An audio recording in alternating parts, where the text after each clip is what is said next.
عزیز هموطنای عزیز اوکی حمزه جان امروز دادی باید چی پخته میکنه؟ جگر جانم رایت حمزه جانم جگر جانم درد بلایت با جانم زوره جانم درد بلایت با جانم الله خدا نکنه. سلام هموطنای عزیز، چطور هستین؟ ستان خوب؟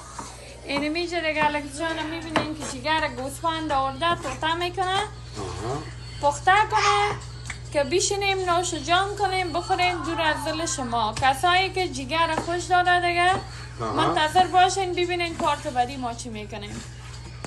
الکس جان خانم عزیزم چی کردی؟ روغن آماده است؟ روغن آماده است خانم عزیزم دیگه نه دو دانه پیاز کلان باید مندازم اما چیزی که به حساب خواهش کردی دیگه یا دو خوزم سیر است که یک دانه مرچ تازه به خاطر که زورا جان کرد بسیار نازک بدن است تنبیه که خوش نداره جان اول پیاز پرتو الکس جان خانم عزیزم اول پیاز انداختی بان یک کمک پیاز چی شود بادشی با سیر پرتو خب امروز آشپزی رو من میکنم من تا به طریقه زورا جان میگه که به حساب جگر یک رقم پخته نمیشه این واقعیت از دوستای عزیز جگر کس یک رقم پخته نمیشه که با جانبی سیر مرچ چیزا پته من تا این طریقه که زورا جان گفته واقعیت شاید مزدار بیایه به خاطر که یک دفعه با من جانمگی پخته کرده بود این حالا پیاز که کمک سیر داغ شد یک کمک سرخ شد با سیر منازم باز میبونش یک 5 دقیقه باز 5 دقیقه بعد با جگر براتون میدازم این نوازم میگم زورا جان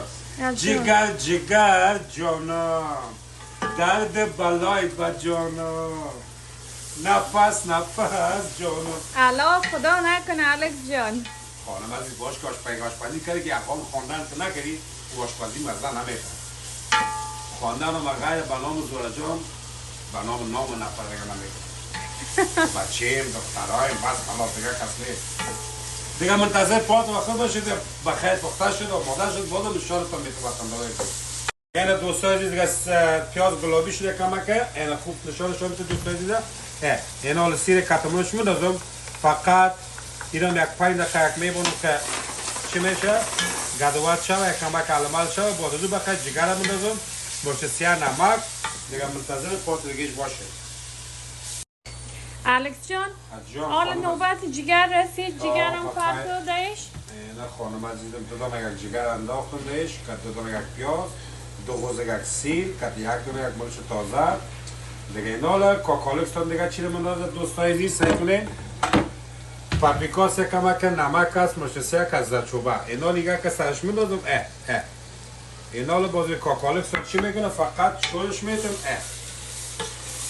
یه دیگه میبانم دیگه درجه به حساب نه زیاد نه کم این دیگه سرخود پخته میشه دیگه آستا دیگه فقط دیگه نال چی میکنه کاکالکس یک 2 دقیقه میبانمش بعد از اون سرک شفت میکنم درجهش کم میکنم بس خلاص دیگه این آستا پخته میشه الکس جان اونجا لم چاپکاره اونجا ماندی وی خانم عزیزم قربانه چم خواه تو زنگ زدی به من الکس جان به من جگر گوسفند است بله 5 دقیقه پی نشد دخترم دنیا جان زنگ زد گفت پدر جان به من روز لمچا به من تو بیا کمر گوسفند این حال نگیره من طریقه نو پختن میکنم منتظرش باشه دوستان الکس جان خانم عزیزان حال لمچا پخته میکنی؟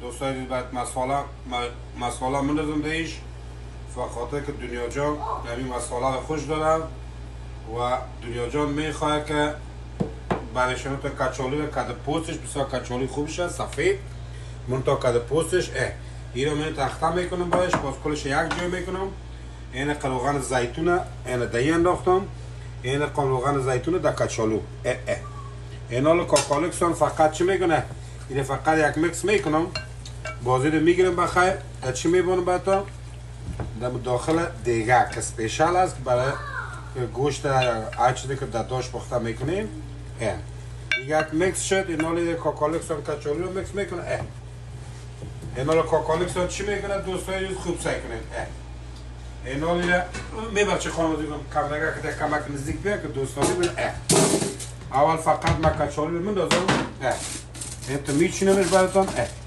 با چی میکنه کاکالکس؟ یعنی تو گوشت میچینم. این دیگه به حساب طریقه است که بسیار آسان پخته میشه. ظرف 45 دقیقه درجه 300.